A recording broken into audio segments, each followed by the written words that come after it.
Hey guys, welcome to our channel, and if you want to change a date of your reservation on booking.com, then this video is for you. So first thing you have to do is go to the booking.com and log into your account. So when you are logged into your account, you can find your account name here at the top right corner.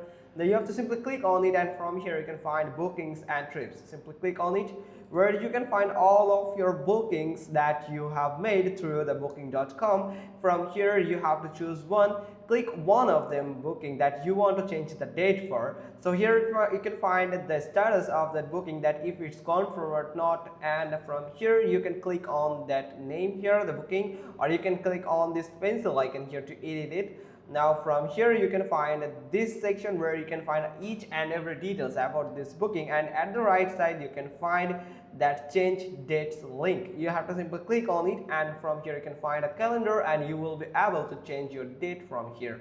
So that's how you can just simply do it. Hope you found this video helpful. Thanks for watching. Till next time.